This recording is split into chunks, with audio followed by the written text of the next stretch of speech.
Oh, good morning, everybody. It's Hammer. Today is Wednesday, September 10th, 2025. I, of course, am here with your Lively Day show, which one of the things we'll talk about is your mortgage market update. But it seems that I talk about a lot of different things, not just that. So anyway, good morning, y'all. Great to have you here. Appreciate you joining me. Remember, you can join me live each and every weekday morning, 9:30 a.m. Eastern time. Broadcasted to you on Facebook and on YouTube. I probably should do like Instagram and stuff too.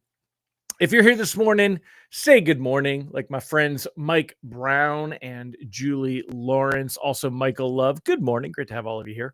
Thank you for joining me. Yasmin Martin, what's up, girl?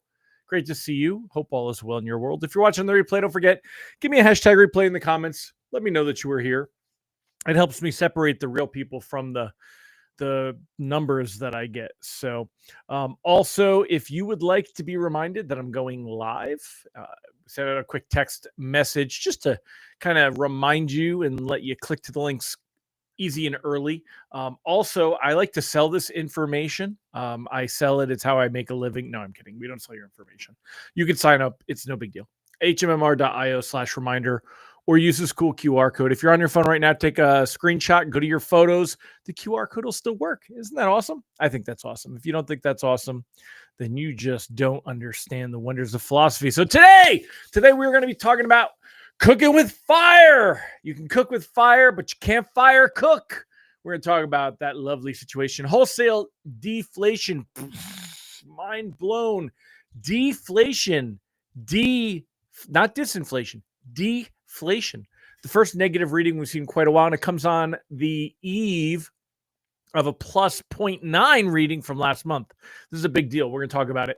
And then CPI tomorrow, inflation, consumer inflation data tomorrow, what that means, and all of that. So that's what we'll be talking about tomorrow. If you're here this morning, say good morning. Welcome all the live folks here this morning. Appreciate all of you being here. Tim Klyla, Deb Dickinson, Candido Diaz, Allison Foy, Amber Moser, good morning. Tiffany Teal, Kelly Hamilton, Christy Von Hughes. Good morning, all. Hope y'all are having a fantastic day. So, all right, well, let's get into it. Let's get right to it. Angela Walters, hello. I did not want to click that, but that's okay. Let me go and turn this one off. All right, so let's go ahead and let's get started. We'll get to the good stuff here. Good morning, Matt Rasner, Will Patterson. Appreciate you tagging an originator friend as well. All right. So taking a look here this morning, we'll start by looking at the technicals. Let's take a look at the technicals here. Let's zoom in and let's go over what happened yesterday. Let's get some Presentify going on here. There we go. All right. So take a look at what we got going on this morning. Yesterday, pricing came out right about here. And we were doing okay, but you'll notice late afternoon, we were fine. And then boom, right? The whole train came apart. And we did see some late day reprices worse. I was kind of concerned that bonds could be stalling out. But this morning, this was the initial reaction right here, bloop, right after we got this PPI data. So, kind of showing you what is going on with the actual PPI data. The producer price index, wholesale prices unexpectedly declined 0.1%. That is a negative. That is minus 0.1. That's a big deal. It is that minus is key. All right. Whereas last month we were at plus 0.09. All right. So last month was 0.9, and that's been revised to 0.7. So it was ticked down a hair, but still a very high number. But the fact that producer price index fell, look at this.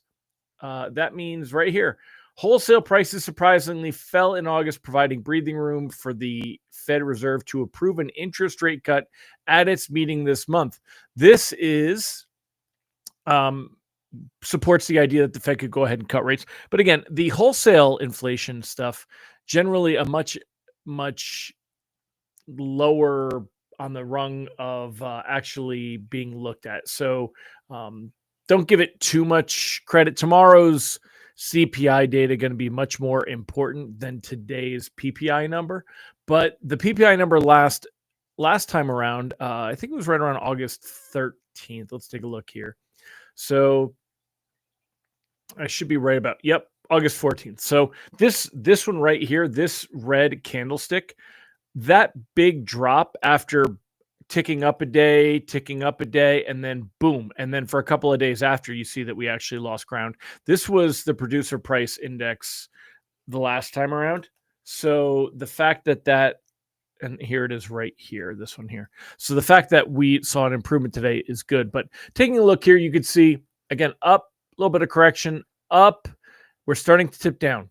Tomorrow is going to be a big deal, depending on how that CPI data comes out. If that CPI data comes out positive, we will likely see candlesticks continue to improve again, right? And we'll probably go like this through the week. We could see rates slightly improve. Right now, you're looking at, right in that 6.25 area that we've been. Not seeing much of a change. You did see, like I said, so a little bit of pullback yesterday after improving on Tuesday or Monday. This was Tuesday. And then, so we saw a little bit of pullback, but it's all going to depend. However, if tomorrow, if that inflation data comes in bad, you're going to see bonds do this, and we'll probably tick down a few candlesticks. It all depends on, let me put those back. I kind of like those. All right, there you go. It all depends on what happens with tomorrow's CPI data. So, we could see that, or we could see this, right? The sun will come out tomorrow. So if you got loans closing near term, they're risk averse, you don't want to gamble going into tomorrow's data, go ahead and lock them up today.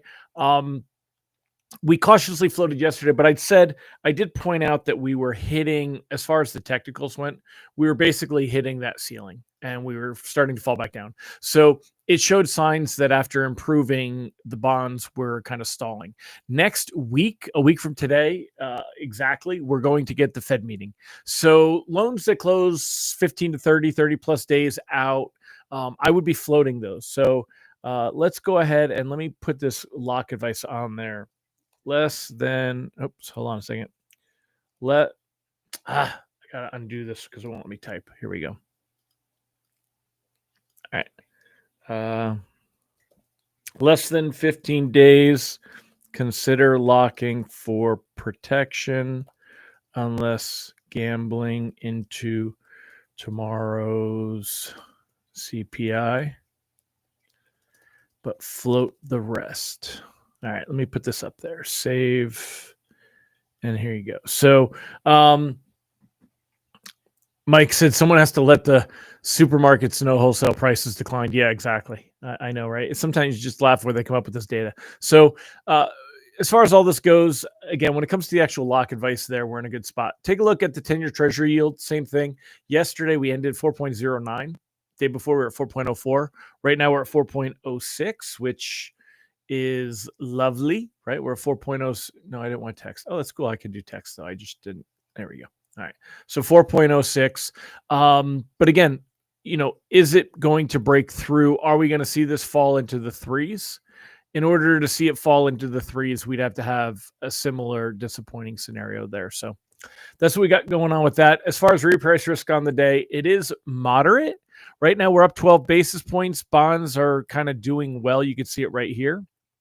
However, there's definitely the possibility that this could trickle back down, especially as we go through the later part of the day. So just, stay alert, stay in mind. If you need help staying on top of that, Go ahead and check out our text alerts. Remember, we do have some awesome text alerts. We send them out a couple times a day. Let me go ahead and show you what those look like. But you can sign up at ratetextalerts.com. Not very imaginative, but very effective. Ratetextalerts.com. Here's some examples of what we've had for the last couple of days. Yesterday, we had you're always going to get a morning alert around 10:15 a.m. Eastern time. And then you get an afternoon alert at the end of the day to wrap up. And then if we do see a lot of risk of reprices, then you'll get an alert about reprice risk. But this one you'll notice is alert/wrap up because there was some concern. This was coming out right as the wrap up was coming out, but there was some concern that we had lost ground. Notice we went from -3 basis points to -18 basis points, and that has to do. You can actually compare that to what we got going on over here with this big drop on the day. So if you want to protect your pipeline, you want to, you don't have to, some of these services, they've gotten expensive, 50, 60, $70 a month. They've gotten expensive. So if you want a cheap way to just keep an eye on what's going on and be protected and not have to worry about reading all the charts, sign up for our rate text alerts at ratetextalerts.com or use this QR code over here and we'll get you all signed up as well. So let me go ahead and get rid of that now. Let's go and have some fun. Let's get to some of the bigger headlines. Here is why did that not move away? Good morning, Mr. Randy Teakle. All right, so taking a look here, you see the headline as it shows up. Trump can't fire Fed Governor Lisa Cook for now, says a judge. Judge temporarily blocked President Trump from removing Federal Reserve Governor Lisa Cook, allowing her to remain on her job as she challenges the president's efforts to oust her over allegations of mortgage fraud. It looks like she absolutely committed mortgage occupancy fraud. Said she was going to be in 2 primary residences at the same time. However, she did it before she became a Fed member. She was nominated, she was confirmed, and it doesn't really fall into the cause clause. The cause clause. As I've said before, I didn't think that she would be able to. Judge concluded the alleged mortgage misconduct likely didn't amount to cause to fire her under the Federal Reserve Act, and the way in which she was dismissed likely violated her due process rights under the Constitution. The Justice Department likely to swiftly appeal the ruling. The U.S. courts may ultimately have the final say. Supreme Court going to definitely get a workout because they are also going to be working on the tariffs probably in November. The tariffs are, have been challenged in court, and that'll probably be in November. So tariff case could give Trump massive new fiscal powers. If the Supreme Court rules in favor of Trump on tariffs, it could greenlight his raising other new tax revenue without Congress. And this is the problem with things. So I don't know. We're going to see where this goes. Supreme Court has agreed to hear President Trump's appeal of lower court ruling as tariffs. Its decision could matter well beyond just the levies that Trump imposed in April. If the court sides with Trump, it could hand the president sweeping fiscal authority along the purview of Congress as it belongs. It does not. That's the beauty of our system. It could enable the president by simply invoking an emergency. Again, always this thing. This is the problem here. We need what we really need is a better definition of emergency, right? We need a better definition of emergency because anytime someone says there's an emergency, it basically gives them the ability to abuse power. It could be Newsom with the governor in California was able to maintain a emergency COVID situation until 2023. So for 3 years, he was able to run free in a reign of terror, doing things that he should not have been able to do. It grants powers all the way up to the presidential level. And we have checks and balances. The beauty of our system is that we do have a 3-tiered government or a 3-pronged government system with the judicial branch, the executive branch, and the legislative branch. And as much as the legislative branch is a pain in the ass, that's one of the great things about it is a pain in the ass. And, the 2-party system is definitely not optimal and is a little bit broken, but don't look to France for a better idea because look at the train wreck that France is. They're on their 3rd new government already in, I forget how many years. And let's see if the France thing is on here. Oui, Francis. Where's France? So anyway, we'll see. This is going to happen in November. So tariffs and the repeal of tariffs and all that stuff, not likely to see any action as we go into this next Fed meeting, and not look likely to hurt rates. So let's talk about the Fed meetings real quick, and then we'll wrap up. Right now, you're looking at about a 12% expectation that we could see a half-point cut. Hey, Morano and Siegel, are y'all on? Let me know if you guys still think we're going to see a half-point cut.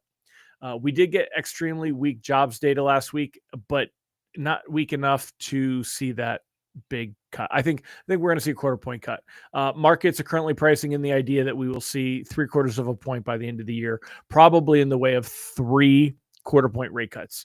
You would see one in the September meeting, one in the October meeting, and one in the December meeting. So likely that we see 3 rate cuts, quarter point. That is what markets believe we are going to see. And it's going to depend. Now, if tomorrow's inflation data does come in lower than expected, we could see the idea of a half-point rate cut increase. That could change tomorrow. So if we see that the consumer inflation data comes in lower than expected, this could bump up. And let's say this bumps up to like 30%. That's probably what I think it would max out at. I don't think you're going to see it go much higher than that. Let me know what y'all think in the comments as well. I don't think we're really going to see that.